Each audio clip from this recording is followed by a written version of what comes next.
Like, share, comment, and click on the subscribe button on the screen to subscribe to our channel for more real and true stories like this. When Tom suggested we spend a week at his father's house in the countryside, I didn't think much of it. It wasn't unusual for us to visit his dad, Richard, a widower who had taken to a quiet life after retiring. Tom adored him, and I could understand why. Richard was a steady presence, warm and reliable, with a dry sense of humor that always put people at ease.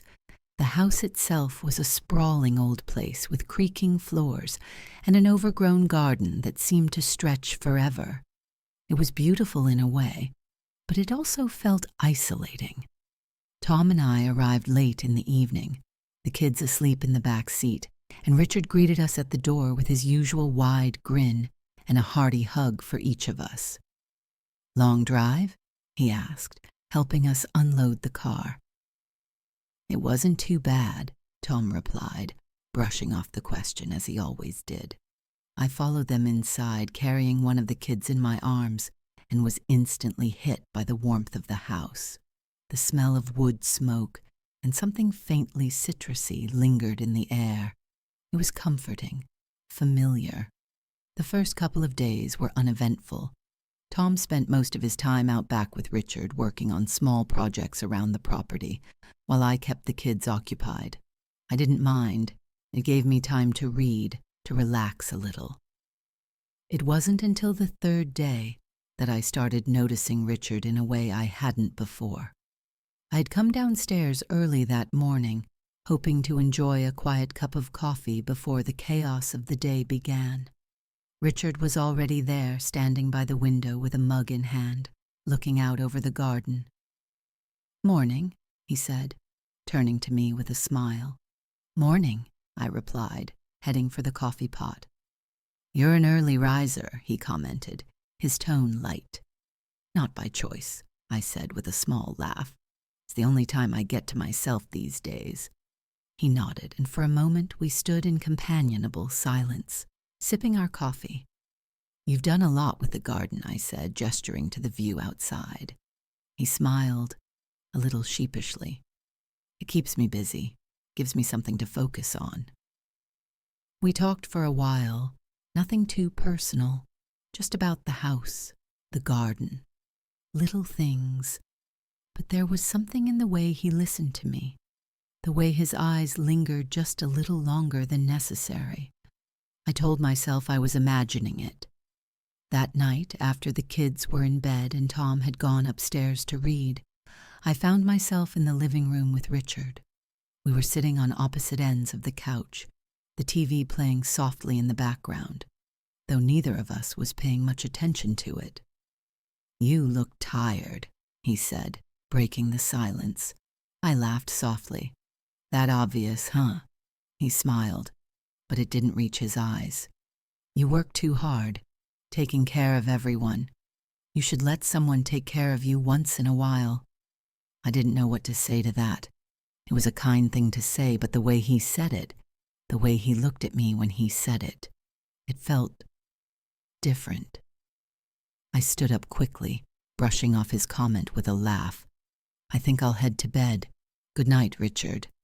"Good night, Laura," he said, his voice warm but tinged with something I couldn't quite place. As I climbed the stairs, my heart was racing and I couldn't understand why. The next morning, I avoided Richard. It wasn't difficult, not at first. The kids kept me busy, demanding snacks and refereeing their endless squabbles over toys. Tom, oblivious to the growing tension I felt, spent most of the day in the shed with his father, working on some broken lawnmower. I was grateful for the distance. It gave me time to convince myself that I'd overreacted. Richard was kind, attentive, yes, but surely I had read too much into his words, his gaze. He was my father-in-law, for heaven's sake. But that evening after dinner, the tension I'd been trying to ignore found its way back. Tom had fallen asleep on the couch, one arm draped over his face, his chest rising and falling steadily. The kids were upstairs, worn out from an afternoon of running around the garden. I lingered in the kitchen, cleaning up even though the dishes were already spotless, hoping Richard wouldn't come in. Of course, he did. "You missed a spot," he said, his voice teasing as he leaned against the door frame. I turned, startled, and saw him standing there with a glass of wine in his hand. He looked at ease, but there was something in his expression, something watchful, deliberate. "I think I got it all," I replied, forcing a smile. He stepped closer, placing his glass on the counter. "You've been avoiding me," he said quietly, his tone more serious now. "I haven't." "Yes, you have." His interruption was gentle but firm. "Did I say something to upset you?" I hesitated, my pulse quickening. "No, of course not. I've just been busy." He studied me for a moment, his eyes searching mine. "Laura," he said, my name falling softly from his lips. "If I've made you uncomfortable, I'm sorry. That was never my intention." His sincerity disarmed me, and for a moment I felt foolish for having built this tension in my head. But then he reached out, his hand brushing mine, and every nerve in my body seemed to light up at once. My voice faltered as I stepped back, but the counter behind me stopped me from going any further. He didn't move closer, but he didn't move away either. His presence was overwhelming, the air between us charged with something I couldn't name. "This isn't right," I whispered, my voice barely audible. "I know," he said, his gaze unwavering, "but I can't help how I feel." His words hung in the air, heavy and undeniable. My breath caught, and I turned my head, breaking the eye contact that had become too much to bear. "You shouldn't say things like that," I said, my voice shaking. "Maybe not," he replied, his tone soft but resolute. "But it's the truth." I closed my eyes, trying to steady myself, but all I could think about was how close he was, how easy it would be to lean into him, to let myself feel the things I'd been trying so hard to suppress.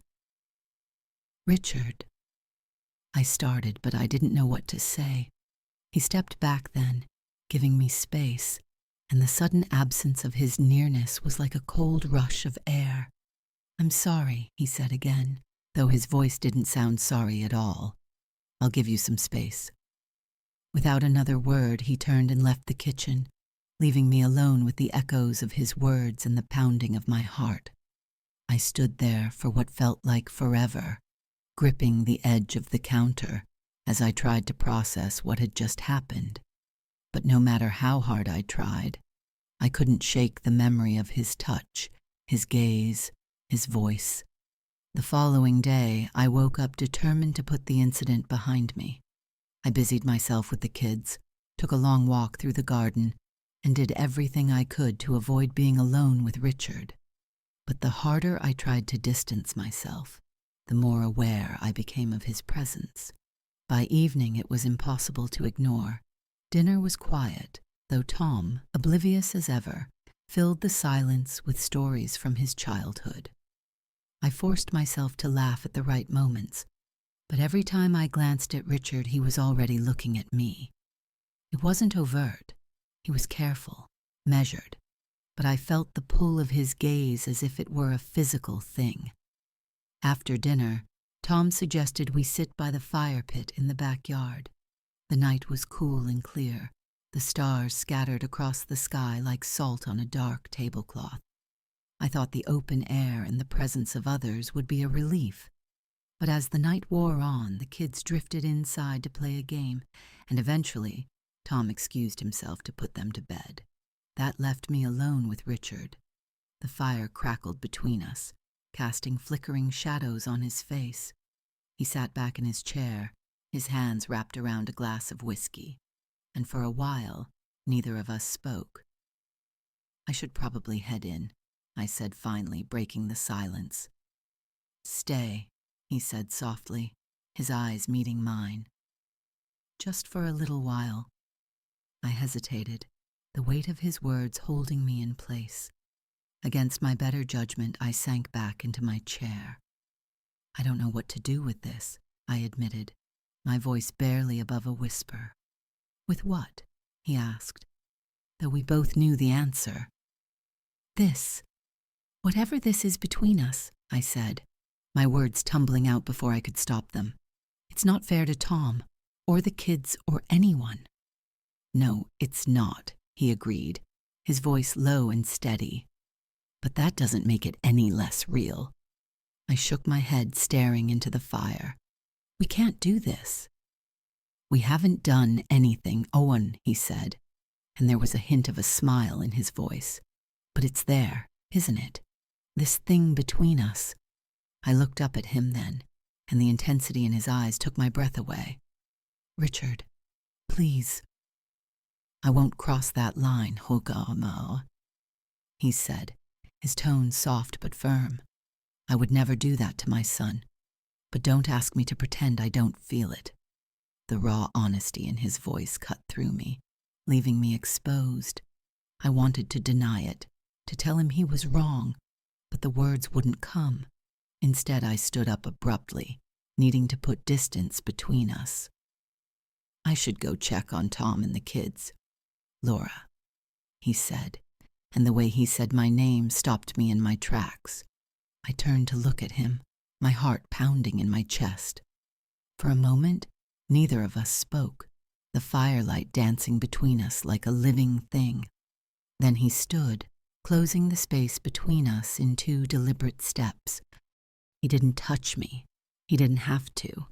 The air between us was electric, charged, with everything unsaid. I hope you know how remarkable you are, he said quietly, his voice filled with a tenderness that made my throat tighten. And I hope Tom knows it too. The tears I'd been holding back threatened to spill, and I nodded, unable to speak. Then, just as quickly as the moment had begun, it was over. He stepped back, his expression guarded, and gestured toward the house. Good night, Laura, he said, his voice steady as if nothing had happened.